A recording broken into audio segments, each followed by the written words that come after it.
क्या क्लेनबेटोल एक स्टेरॉयड है? गाइस, क्लेनबेटोल ना स्टेरॉयड नहीं होता, पर बहुत हद तक स्टेरॉयड जैसा ही बॉडी में जाके काम कर देता है। ठीक है, I will explain it to you.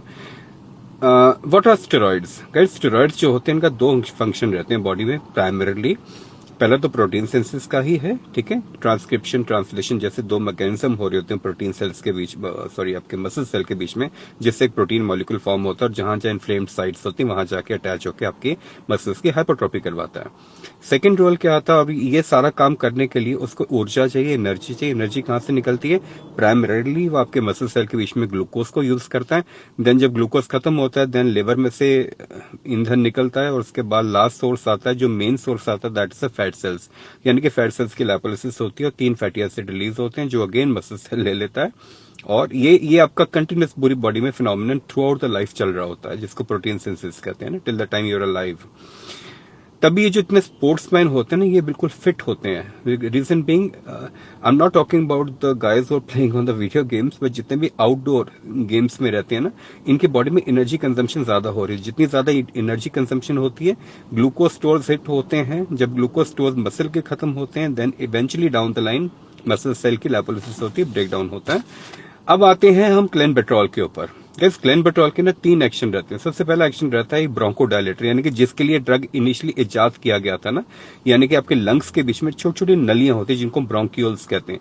ये उसकी एक्सपेंशन कराता है और सांस लेने में आसानी करवाता है। ये इसका प्राइमरी रोल था, साथ के साथ एंटी हिस्टामिन यानी एंटी एलर्जी का काम भी कर देता है।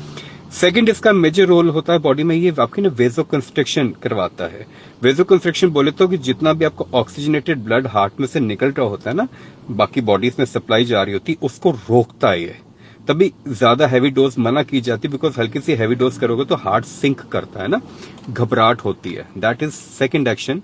और साथ के साथ शाम को जो हाथों पैरों में कंपनी छिड़ जाती है ना, ट्रेम्बलिंग आती है, वो अगेन क्योंकि ब्लड सप्लाई रुक रहा होता है।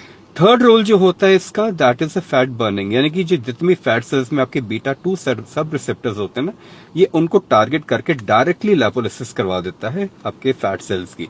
और जब लाइपोलिसिस कराता है तो ये वाली एनर्जी कहाँ जाती है? अगेन 3 फैटी एसिड रिलीज होते हैं, मसल सेल में जाता है, वहां पे अगेन वो प्रोटीन सिंथेसिस के बीच में आपकी हेल्प करना शुरू कर देते हैं। यानी कि क्लेनबेट्रॉल डायरेक्टली तो नहीं बट इनडायरेक्टली आपकी प्रोटीन सिंथेसिस में भी हेल्प कर देता है।